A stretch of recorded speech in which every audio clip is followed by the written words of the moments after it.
I got like Not good. accepting. Good afternoon, all.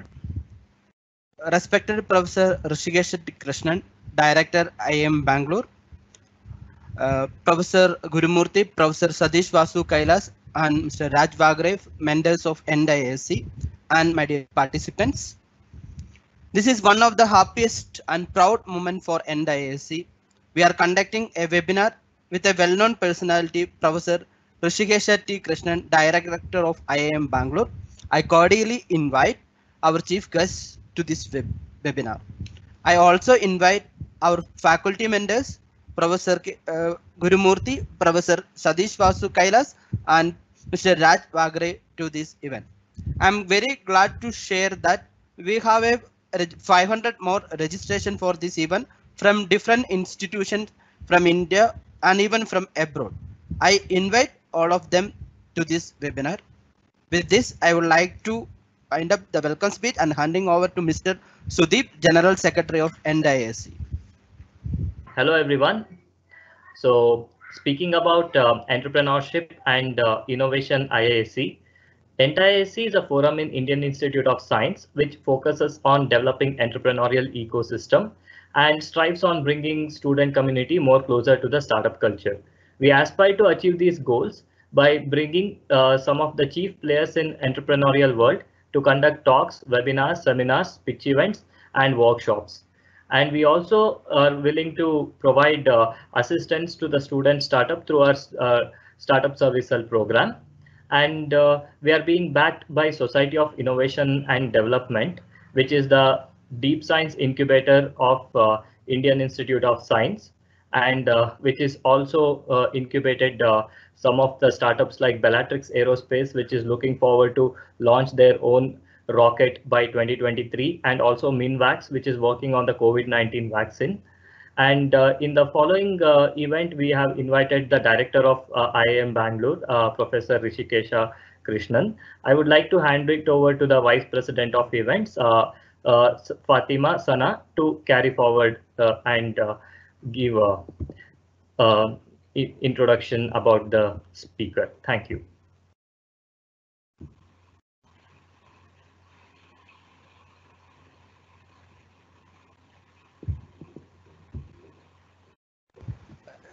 You are all Sana, please unmute.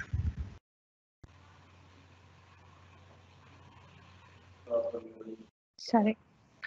Respected dignitaries and all my dear friends, I do hereby introduce today's speaker, Professor Rishikesh Krishnan, on behalf of NIAC.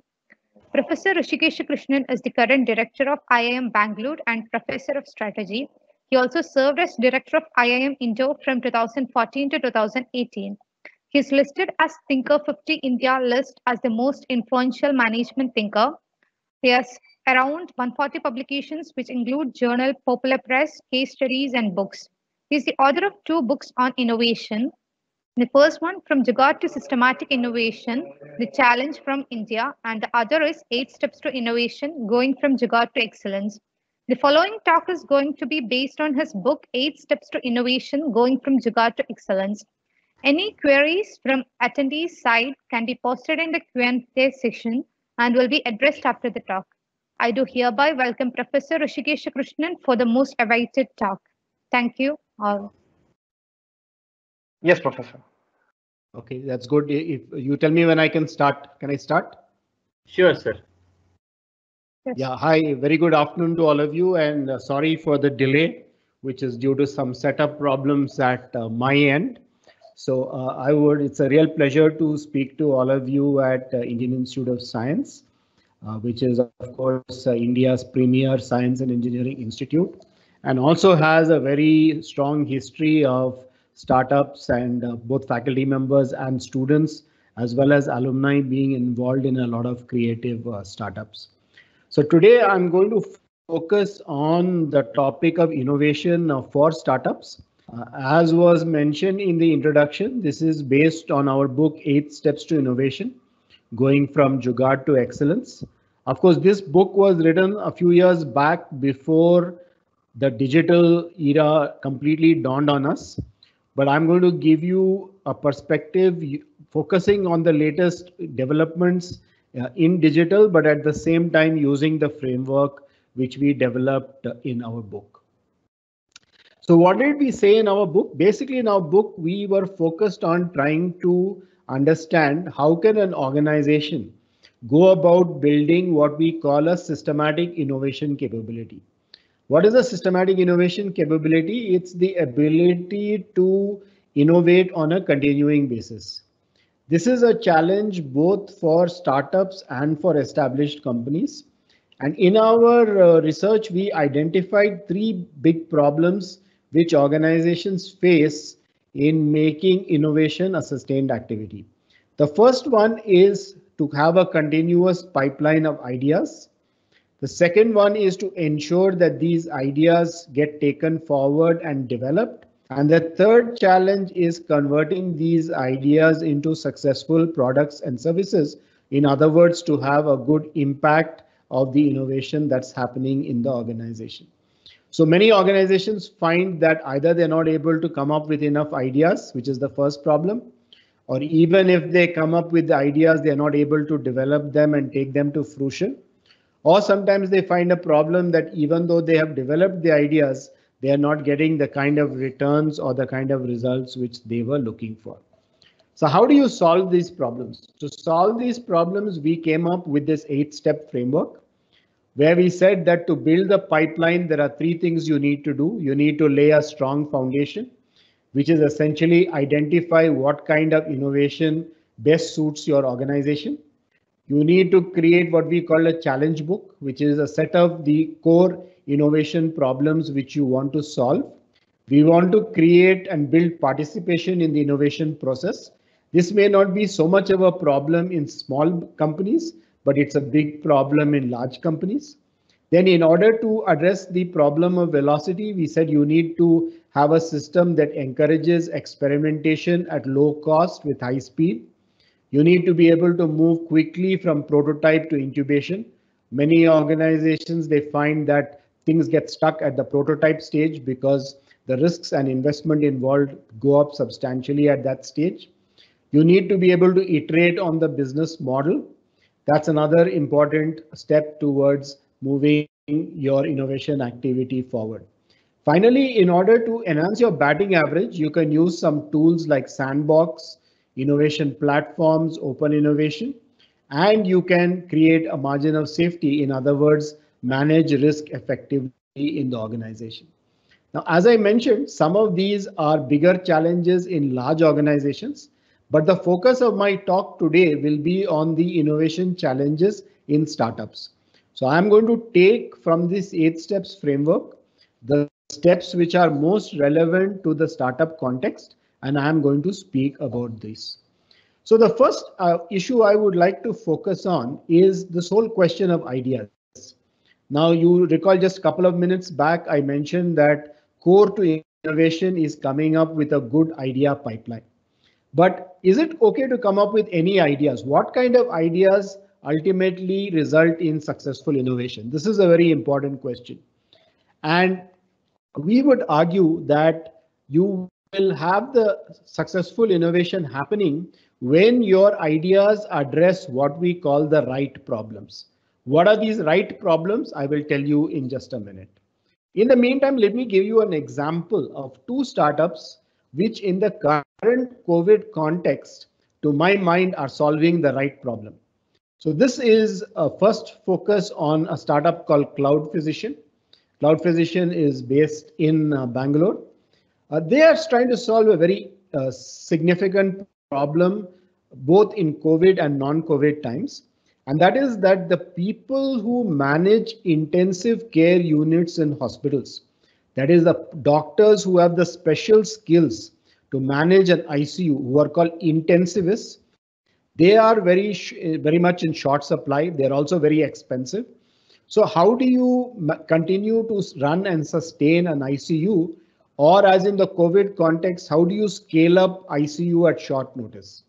So the problem which Cloud Physician is trying to solve is the lack of availability of highly skilled critical care personnel, inefficient utilization of ICU infrastructure and services, partly because of this lack of skilled personnel, Resultant is your inability to deliver quality care, and you result in medical and diagnostic errors which lead to missed treatment opportunities.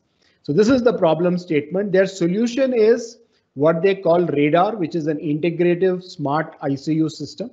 This basically uses the principles of telemedicine to provide a centralized command center with 24/7 trained intensivists. They are able to generate automated early warnings so that you get actionable decision support, and they're able to provide diagnostic assistance. So what this means is, even in the ICU, if you have a doctor who is not trained to be an intensivist, he gets backroom support from through this RADAR system and is able to manage the patients in the ICU.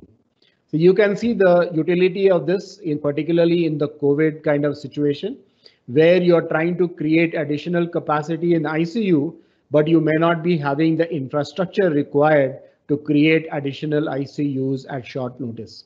In fact, I know of an organization which has set up a COVID care center along with an ICU at very short notice, just in a matter of 2 to 3 weeks. And they are depending on the background support of Cloud Physician to manage this facility.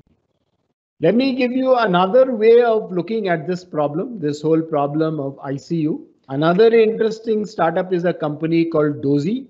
This was started by two alumni of IIT Indore, Mudit and Gaurav, who you can see in the picture. So what they first started with is interesting. They actually started to look at sleep monitoring. And they were trying to address a condition called sleep apnea. And how they did that is by keeping a sensor under the mattress and monitoring the sleep patterns of the person who was suffering from sleep apnea overnight when the person was sleeping.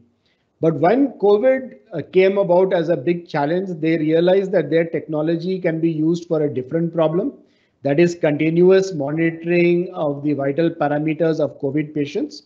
So now their system runs on the same principle. It essentially is a remote monitoring system where they have sensors which monitor 4 critical parameters: oxygen saturation, respiration rate, heart rate, and blood pressure. And they basically communicate this both to an attendant as well as to a doctor who can monitor the condition. It also generates alarms. So if there is any sudden dip in any of these parameters, action can be taken. I hope you are getting the idea that, if you really want to come up with successful innovation, you must start with the right problem. If you start with a problem that is of interest to a very small number of people, or which is not very significant, or is just a excuse because you want to develop a certain technology, then it's very unlikely that your startup will have a lot of traction from that innovation. So let's try to put a little bit of shape into this. What are the characteristics we can use to describe the right problem? Let me give you another example to explain this point. Some years back, I was on the jury of the NASSCOM Innovation Awards. And as part of this, we had given an award that year to a company called Vigyan Labs. What is special about Vigyan Labs? Vigyan Labs realized that today a lot of computing is shifted to the cloud. But because it's shifted to the cloud, it doesn't mean there are no computers. There are large banks of servers which are essentially doing all that computing in the background. And those data centers which consist of those computers are known to guzzle huge amounts of power. So they realized that there is a significant problem. There is a pain point, huge amount of power being used. And not only is a huge amount of power being used, a lot of that power is being wasted, because many times multiple computers or multiple servers in that network are on even when their computing power is not being utilized. So essentially they realized if they could reduce the power consumption in a data center, that would be a very significant development. And they have developed a software-based solution which essentially reduces the power consumed in a data center by up to 30%. There are 3 characteristics which we saw in companies like Vigyan Labs, which indicate that this is really a good problem to solve. First, does it represent a major pain point? And you can see here the major pain point is the power consumption. Does it represent a wave? A wave is a trend or any kind of new development that is happening. And here the wave is shifting of computing to the cloud. And does it involve waste? And you can see here that the data centers are wasting 90% or more of the electricity they are pulling off the grid. So 3 interesting characteristics of the right problem. Does it represent a pain point? Does it reflect a wave or a trend? Does it represent waste? Waste of energy, waste of material, waste of human manpower. Any of these constitute a waste. So the right problem basically involves pain, wave, and waste.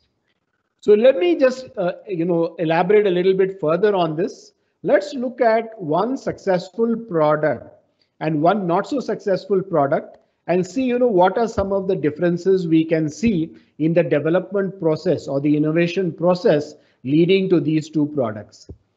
The first one is the successful one. This is the Tata Ace. You must have seen it on the road. There are more than 1 million, I think now it's close to 2 million vehicles built on the platform of the Tata Ace. This was arguably the most successful light commercial vehicle from India. Imitation is often the best indicator that a product is successful, and you would have seen that both Mahindra and Ashok Leyland have products they subsequently launched to compete with the Ace.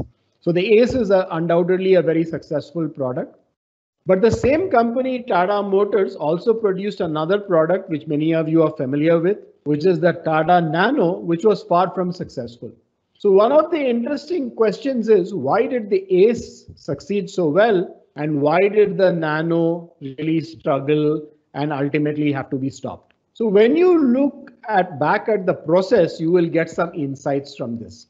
Of course, if you ask Tata Motors, they tell you a simple reason. They say the Nano got wrongly positioned as a cheap car, and a car is an aspirational product. So once this wrong positioning happened, no one was interested in buying it. But there's another question you should ask. Why did that wrong positioning happen in the first place? And the clue to that, in my view, is actually in the product development process itself. Let's look at the product development process for the Ace, or the innovation process for the Ace. It started by identifying an important opportunity, the need for a safe and comfortable last mile vehicle to transport goods. For example, the earlier vehicles which were transporting goods for last mile delivery were either this 3-wheeler auto rickshaw type delivery van, or of course animal power. These are the standard methods through which goods were being delivered. It needed to compete with 3-wheelers on cost, because obviously it had to be cost competitive. But at the same time, Tata Motors realized that adding a 4th wheel would add status to the vehicle owner. And they also realized that aesthetics and ergonomics were becoming much more important. So how did they go about identifying what the product should look like as far as the Ace is concerned? They did a very elaborate process of identifying user needs. They involved a lot of users and stakeholders in the process. They interviewed about 600 different drivers, owners, mechanics, opinion makers, etc. And they tried to understand their needs by listening to their need statements, and they derived the product specifications from these need statements. And customers were involved at every stage. For example, one of their customers in the target market said, if I have a 4-wheeler, then I will get a better marriage proposal. So Tata Motors interpreted this as saying the 4th wheel adds prestige to the vehicle, and therefore we should create a 4-wheel solution, not a 3-wheel solution. At the same time, they realized that the product has to be designed to cost. The cost per ton per kilometer was critical.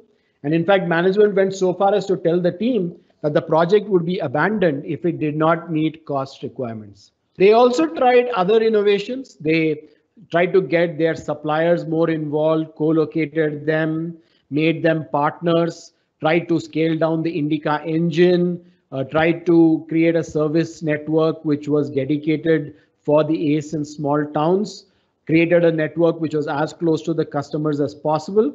All of these, of course, supplemented the core effort. They also had a team which was very young and could relate to the target market, which was young first-time businessmen who were setting up their own van. And when you contrast this with the process followed for the nano, you'll see that the nano process was very, very different. What was the nano process about? Some of you might remember that the nano process was quite secretive. It was largely done under the direct supervision of the chairman, Mr. Ratan Tata. Mr. Tata, of course, was very well intentioned. He spent a lot of his time trying to develop or have the nano developed as a product. But unfortunately, they didn't get too much of market inputs. This elaborate market-driven process, which was followed in the case of the ACE, was not replicated in the case of the nano, as per any information which is available in the public domain.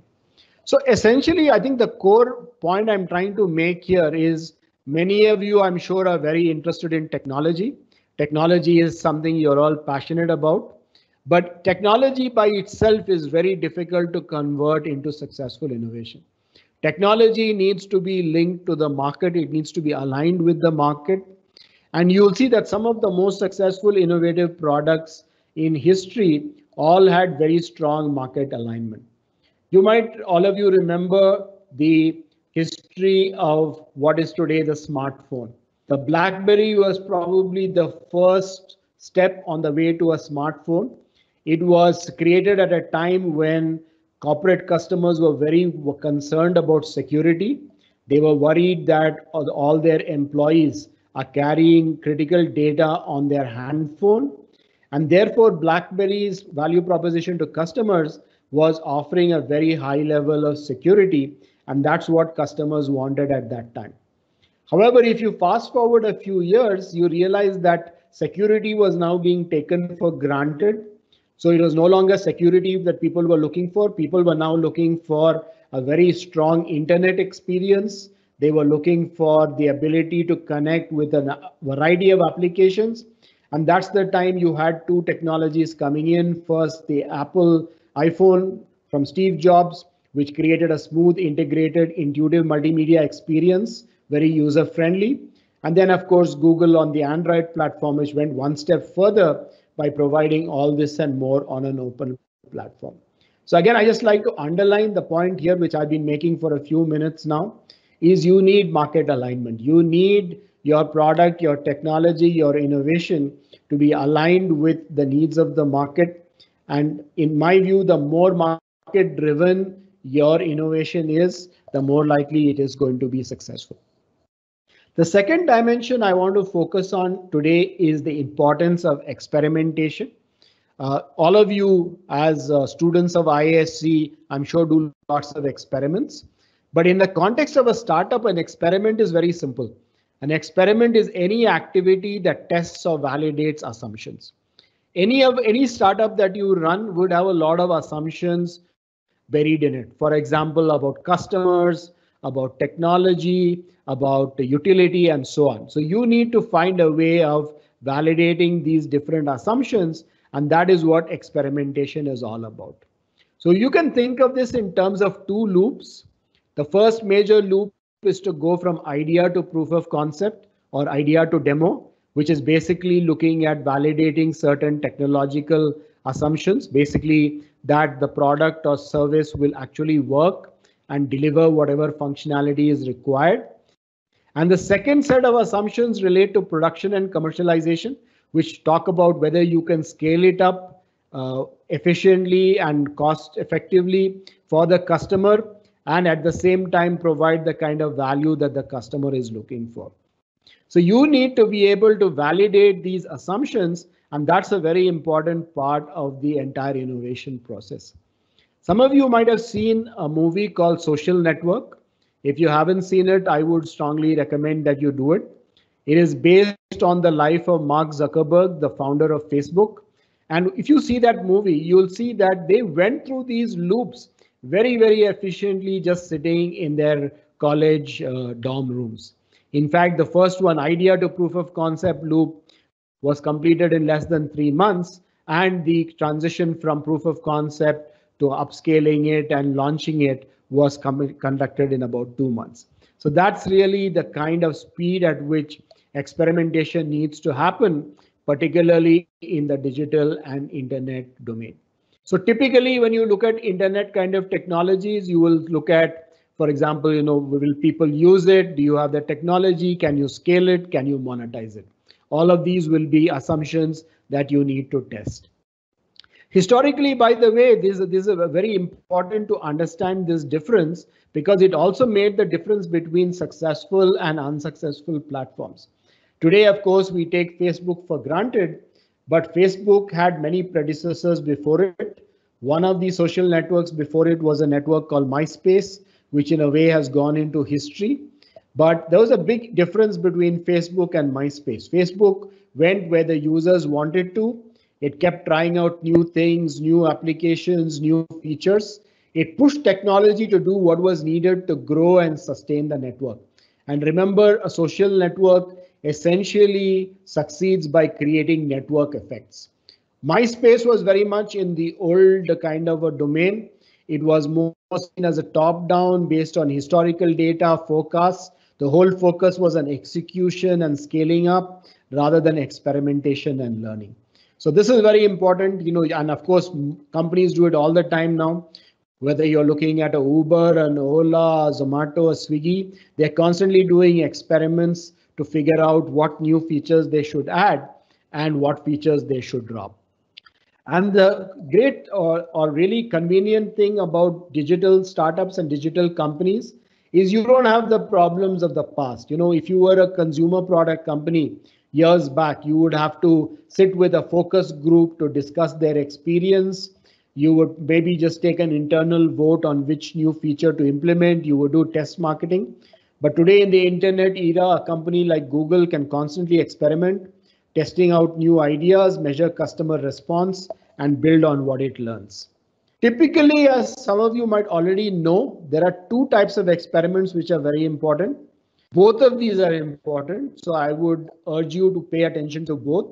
The first one is what we call convergent testing, which is, should I have feature A or feature B? Or will customers like this product or service at this price, or do I need to offer it at a lower price? This involves formal scientific experimental design. You ask a precise question or a finite set of questions, and you seek to get an answer based on rigorous analysis. So this is very much the kind of very research-driven approach to choosing a feature, which is what we call part of convergent experimentation. Divergent is, of course, much earlier in the process when you're trying to understand what should maybe perhaps be some of the characteristics of the product or service. You might think of putting a prototype in the hands of customers virtually. You may ask open-ended questions. You may basically just try to get some ideas which you can then pursue. So in the design thinking process, this would come much earlier when you're looking basically at the divergent phase, whereas the convergent experimentation comes much later in the process. And in fact, as I mentioned, and I just like to underline this, to innovate successfully, you need both convergent and divergent experiments at different stages and in different parts of your business. Successful innovation must balance both exploratory learning and confirmatory learning, that is, generation of ideas and verification of ideas. And as a result of this approach, these days the innovation process has become much shorter. Typically, an automobile company used to take 4 or 5 years to develop a new car. Nobody has that luxury anymore, and people are realizing that you need to use these rapid experimentation methods to cut down the time it takes to develop a new product. Another related idea about experimentation that you might like to keep in mind is this, what we call doing the last experiment first. What does doing the last experiment first mean? It means test the most critical assumptions as early as possible. Let me repeat, test the most critical assumptions as early as possible. Why do you need to do this? Because if your critical assumption doesn't hold up, everything else that you do is going to be a waste. Let me give you an example. One of the first internet e-commerce companies was a company called Zappos.com, which started, a long time ago, maybe around the time of Amazon. And the founder of Zappos wanted to sell shoes online. When he first told his friends he's going to sell shoes online, his friends, laughed at him. They said, who would buy a shoe through an online store? So this became the most critical thing to test. Would people actually buy shoes online? And it was clear that unless this assumption was upheld, everything else that he would do would be a waste. So this is what we mean by doing the last experiment first. And Zappos.com founder did a very interesting thing. He just set up a very simple storefront on the internet. He sourced his shoes not from vendors or supply chain, but from a neighboring shoe store. And using the shoes from that neighboring shoe store, he was able to figure out what kind of shoes people would buy online and what they would not. So essentially, he did a low-cost experiment to figure out that, yes, indeed, this assumption could be upheld. What you also need to do is iterate on the business model. Remember, finally, at the end of the day, your innovation in your startup needs to be successful in the market. And what this also means is that the way you reach out to the market has to be the right way. One great example that I always like talking about is Shaadi.com.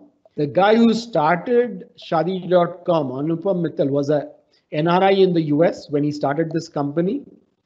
He thought that matrimonial was a natural opportunity for e-commerce, which of course it is. But he made some interesting decisions. His first decision was that he would target the boy or girl who was a prospectively going to get married. And he thought the best way of reaching these boys and girls was to advertise to them online. And the best way to charge them was through a subscription. 6 months later, he found that all of these things didn't seem to be working. In fact, his company wasn't getting the kind of traction he expected. So he asked his parents, remember he was an NRI in the US. So he asked his parents in India, can you advise me? Can you tell me what's going wrong? So they had some interesting advice for him. What they told him was, look, your customer itself is wrong. You should not be targeting the boy or girl, you should be targeting their parents. Because the parents are the ones who are most worried about getting their son or daughter married. Remember, these were early days of the internet. So the parents were also not really available online. So the parents had to be reached through more conventional means and also through more conventional advertising and promotion. And the interesting part is that the parents were too smart to pay any money upfront. So the subscription model also had to be scrapped. And you had to go more to a model which was connected to the number of relevant proposals. So this kind of business model exploration or experimentation is critical to identifying the right business model which can enable you to be successful with your innovation in the startup. Increasingly, we are also seeing that collaboration is key for the success of startup innovation.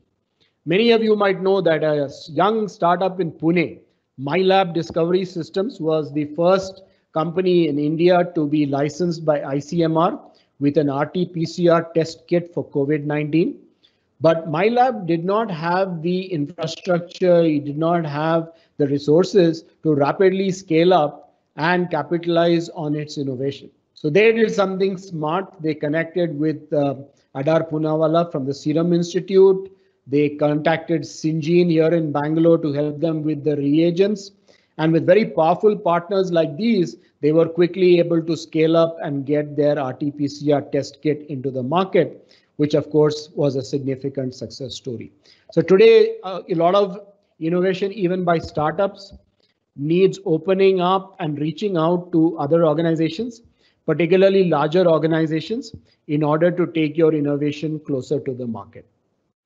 Okay, I'm coming towards the end of my talk. I want to just speak a little bit about some specific aspects of the digital era. I have already spoken about some digital startups, but I think there are some aspects of the digital era which are important to focus on.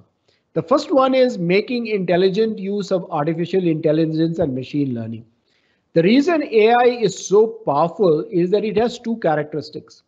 It is both a general purpose technology like a motor or microprocessor was in an earlier generation, and it's also a method of invention like digital computing. So it's the combination of these two together that make AI and of course by association ML such powerful means for innovation.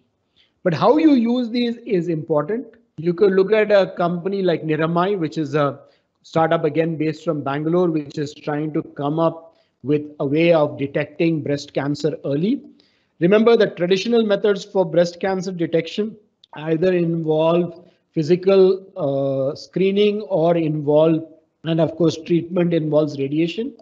So neither of these are very useful because of both social as well as health related concerns. So what Niramai has been able to do is to use a non-invasive method, which is thermal image processing, to do low cost, accurate, automated cancer screening for breast cancer. And thereby they're addressing one of the most significant, public health problems in India. So this is the kind of, again, a good problem to solve using AI or ML. The second point I want to make in the digital era is the importance of data. Many of you would know that today data is used in almost all areas. One of the big users of data is the financial services industry. Bajaj Finserv, which is a subsidiary of Bajaj Finance, has been one of India's most successful companies in the consumer finance or consumer lending space.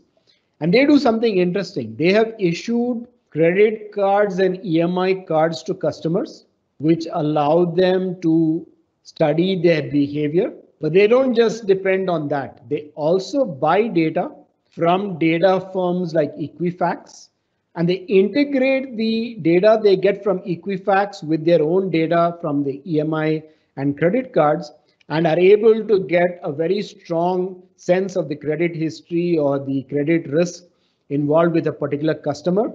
As a result, using their mobile app, they're able to make loan approvals in a very short time, and their NPAs or non-performing assets or bad loans are within very reasonable limits. So that's how they have become one of the most successful personal finance companies in India, by innovatively using data.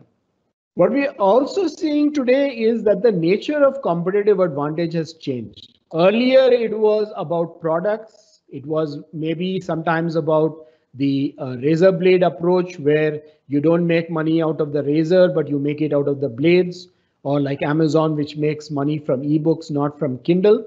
But today, the most successful companies make their money from both network effects and complements. So if you think of some of the Chinese companies like WeChat and so on, you will see that they are able to combine both. They have very strong network of users, and they keep giving them complementary products, which not only increase their stickiness, but also increase the revenues they're able to generate from those customers. And finally, I think the nature of protection and the nature of getting value out of innovation is also changing. Traditionally, companies use intellectual property extensively to ensure they got value out of their innovation. A company like Gillette, for example, developed 57 patents over its Mach 3 razor. Yeah, you got the number right, 57 patents over its Mach 3 razor, covering every aspect. You can just see over the assembly, the blade geometry, the strip design, the guards for tactile sensation, every dimension of this product is covered. So you would have thought that with this very strong IP protection, Gillette was insulated from competition in the market.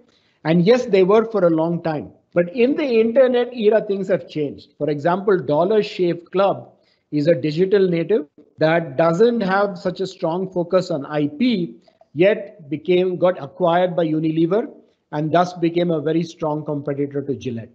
What does Dollar Shave Club depend on? It depends on understanding people's shaving behavior, providing them complete shaving kits which meet their shaving needs at regular intervals based on their shaving behavior. Essentially, it's a digital era company which is delivering convenience, which is delivering customization, which is delivering user friendliness at very low cost. So this is really the kind of model through which digital and database companies are challenging many of the traditional companies. So I've come to the end of my talk. Sorry that I went a little fast because of our late start. Just to sum up, the key thing is to choose the right problem to solve. And as I mentioned earlier, pain, wave, and waste are useful triggers to find the right problem. You remember the example I gave you of Vigyan Labs.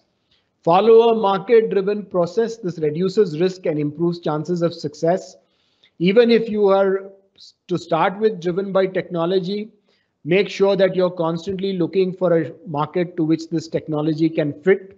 Remember Dozy, which started by addressing sleep apnea, but today is trying to give you remote tracking of vital parameters. And in your business, identify the key assumptions you have made regarding need, technology, production, and commercialization. Test these assumptions systematically and regularly, and pivot if these assumptions are not upheld. These are some of the core principles I believe are important for making innovation work in startups, which are aligned with our 8 steps to innovation framework. So I'm going to just stop now, and I don't know what's the process you're going to follow for questions, but if you have any questions, I'm happy to answer them.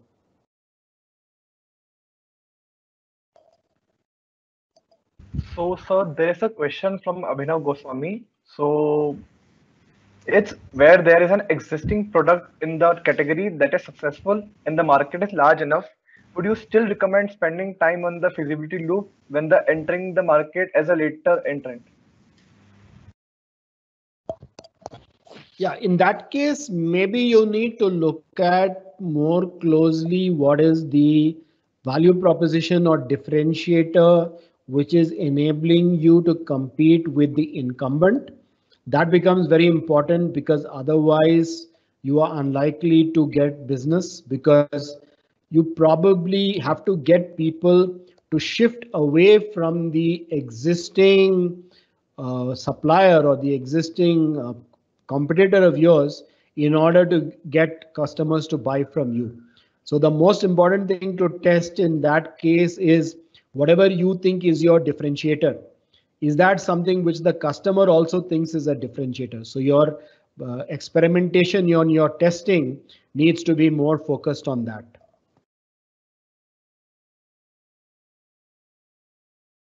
Okay, thank you, sir. Sir, we have a question from Raj. Sir, does the framework also talk about funding needs of a startup? Any best practices advice? No, we didn't talk directly about funding needs. We are more focused on how do you manage innovation in an organization. I think the funding of a startup, this is pretty well established. I think there are few things which any entrepreneur needs to do. Unless your startup needs very rapid scaling very early, it's probably better to bootstrap, because you can preserve value in the organization. If you dilute too early, you're unlikely to get a significant benefit from that. Of course, this advice does not apply if your startup inherently needs very rapid scaling in order to be successful. Then you might have to dilute early. But otherwise, generally, bootstrapping is a good idea. One of the challenges in funding is that there tend to be flavors of the season or fashion. For example, you would have remember at one point of time it was food delivery. Maybe today it is COVID related. Tomorrow it will be something else. So one of the big challenges is raising funding if you don't fall within the bracket of that current fashion or fad. Then you might have to look for specialized investors or angels who have little unorthodox approach to funding, who are willing to look at your startup idea, even though it's not aligned with the current fashion that's being followed. Okay, thank you, sir. There was one more question. What is the most efficient way to build an MVP? Most efficient way. Yes. I don't know what you mean by most efficient way. In general, efficiency would refer to time, would refer to money, would refer to people involvement. So I really don't know which dimension this question is referring to. Okay, so the person who's asking the question if we can elaborate, great, thank you. How to penetrate into the market once to test the idea that firmed up. Yeah, so I think there are multiple ways. Again, it's difficult to generalize on, because different products have different requirements. But I think some things are very important. One thing is, of course, identifying what is the right method for distribution or accessing the market. It depends on your product category. Certain products have very well established distribution structures, and it's difficult to bypass those structures. Certain others you can bypass. You might be able to go just straight away direct to customer, particularly through the internet. So you'll have to really study and see what are the different ways in which you can reach the customer. So that's one important thing. Second important thing is, I think, also looking at whether you can find the right partners. Very many times go to market can be very expensive. It can also involve setting up a lot of infrastructure, and it may not be possible for a startup to do that. So partnership is often the way to go. If you look at, for example, in the biopharma domain, a lot of startups decide to partner with established pharma companies. That's because they understand the regulatory framework very well. They have the resources to go through all the phases of testing. They also have understanding of the certification requirements. And then ultimately they have a strong distribution network which can take the product to pharmacies and hospitals and doctors and so on. So essentially, I think the core here is understanding how does distribution or how does go-to-market happen in that particular business. Do you have to follow the time-tested method, in which case sometimes it's not all that easy to get in, but sometimes there could be ways of disrupting that as well. For example, through the internet. I mean, if you look at all the low-cost airlines, for example, when they first came in, one of the ways they were able to ramp up quickly is by going direct to customer through the internet rather than going through the existing channel of travel agents. So if you have options like that, that can also be a quick way of getting to the market. Thank you, sir. There was another question regarding Shaadi.com. How does the entrepreneur take a pivot call versus persisting with assumptions? Oh, that's a great question. I think essentially you have to be, faithful to the data. So that's where all these, doing rigorous testing as far as possible helps. In Shaadi.com case, of course, the way I told you the story, he just acted on his parents' advice. But you need to experiment and validate assumptions, as I mentioned multiple times in my talk, and you need to do rigorous experiments so that you can be sure of the results. So particularly when you're choosing between one feature and another, or choosing pricing, make sure that you structure the experiment in such a way that once the experiment is completed, you don't have a doubt. This means, for example, if you have a particular target market, making sure that you are testing the assumption with that particular target market, making sure there are no biases in the way you've constructed your sample. Things like that are very important to make sure that your assumption testing progress is rigorous and you can go by the results that you get from that. Okay, there was another question. So expensive product for niche market or a cheap product for mass market? Which one is more risky?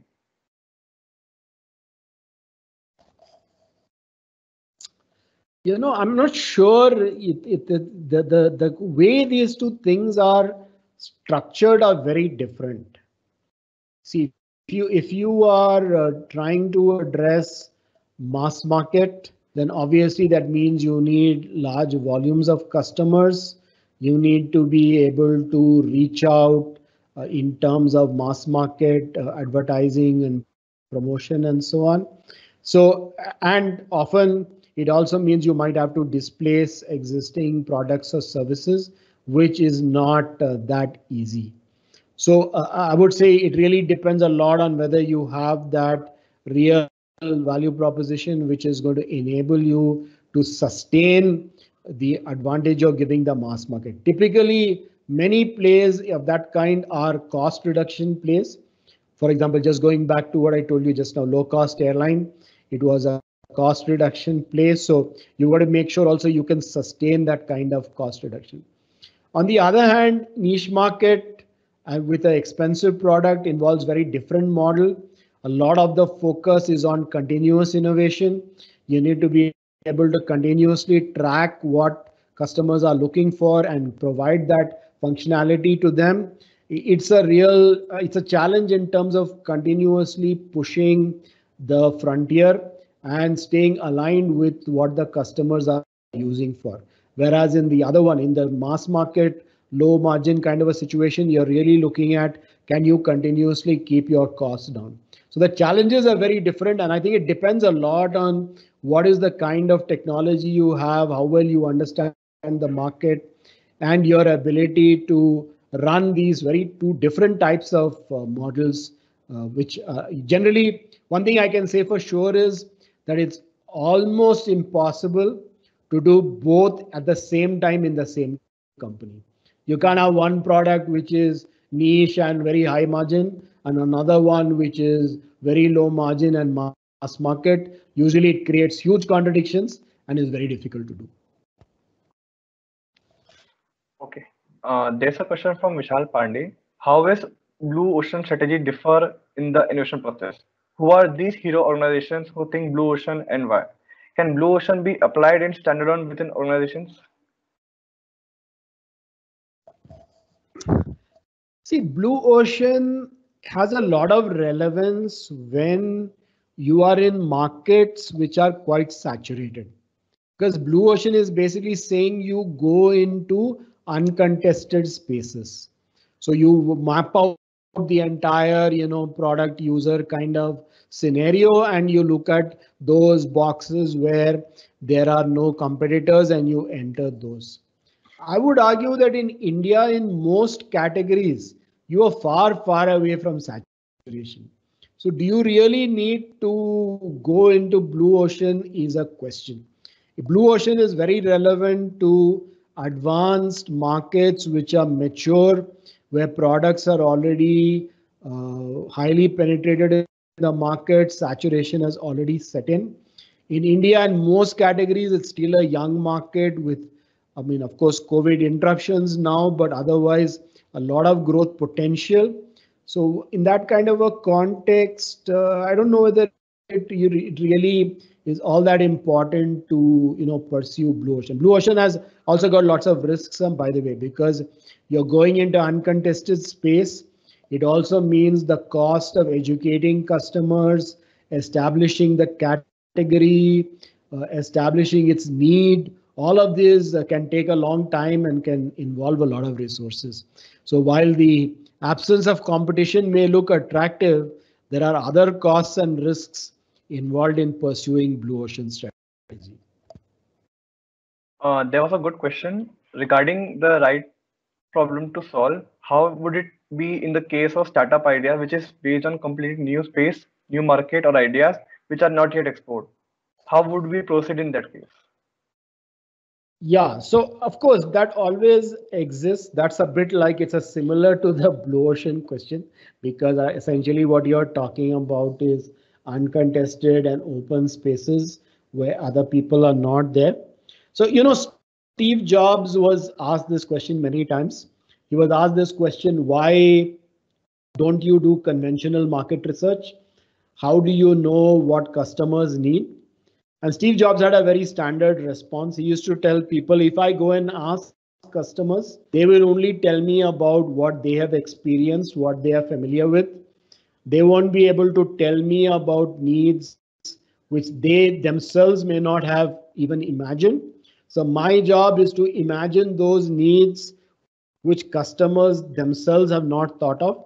But there was a caveat to that. Steve Jobs and his close team were also kind of, techno geeks, in the sense that they were constantly trying to push the frontier or the margin for themselves. So they were constantly trying out new things because they got excitement from that. So I think if you're not going to have market inputs, if you're going to be developing these new spaces, of course, it's not only risky, but it also means you need to have some real intuitive understanding of that space, like Steve Jobs and Johnny Ive and all the people who worked with Steve Jobs. Otherwise, I think it could be quite difficult. You might just come up with outlandish things which nobody is looking for. As we are running out of time, we'll take last three questions. So the mass consumption product companies do have to take market analysis, but in the production process need frugality, resources efficiency, which might go against trend, like use and throw products. What do you think might create a win-win situation here?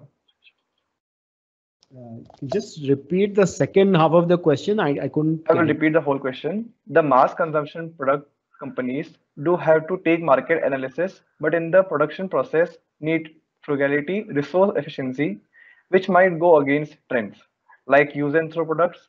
What do you think might create a win-win situation here? So I don't know whether, I think mass consumption products, essentially, they are getting their traction because of efficiency and efficiency in the complete sense.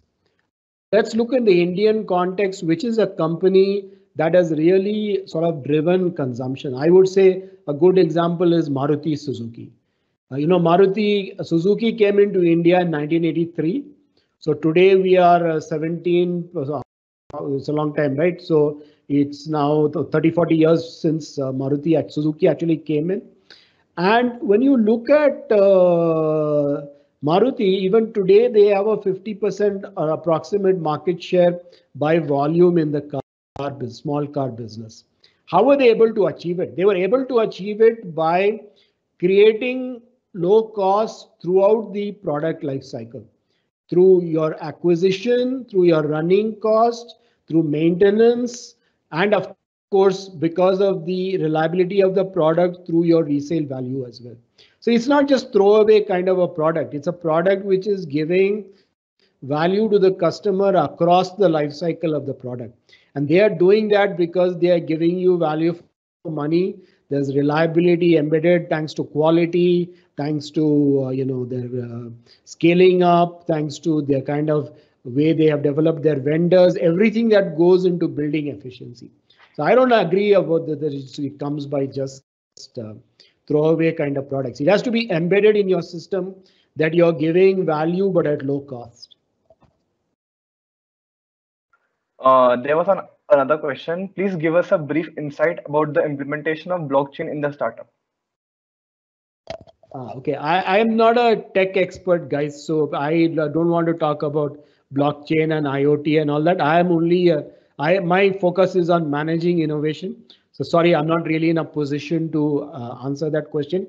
Only thing I can say is I'm a little bit of a skeptic at this point of time, because though blockchain's virtues have been touted for a long time now, I'm still not seeing enough successful commercial applications of blockchain. So I'm a little skeptical about blockchain simply from this perspective. But I must tell you, I'm not a technology expert on blockchain. There's another question. How to bypass defense methodologies used by established organizations to protect themselves from new entrants? How to get around? I think a good example of that is the last example I gave in my talk. You look at Gillette versus the Dollar Shave Club. Now, Gillette all these years was relying on its IP, and anytime anybody would launch a new product, they would go after that guy, file IP suits, essentially make life miserable for them. And they basically defended their IP very strongly, and of course they also had a strong brand, distribution, etc. But when a company like Dollar Shave Club came along, it didn't really compete with Gillette on Gillette's terms. He did not try to come out with the next best razor. He did not say, I'm going to give you the, that whatever closest shaving experience, which better than what Gillette gives you. What they kind of redefined the whole thing in a way, looking at the total shaving experience, where they are looking at convenience, they are looking at ease of acquisition, they are looking at customization. Gillette gives you one product for all. They don't give you customization. So in a way, I think what the startup like Dollar Shave Club did was avoiding, direct competition with Gillette on Gillette terms. Anybody in the past who tried to compete with Gillette on Gillette stuff never succeeded.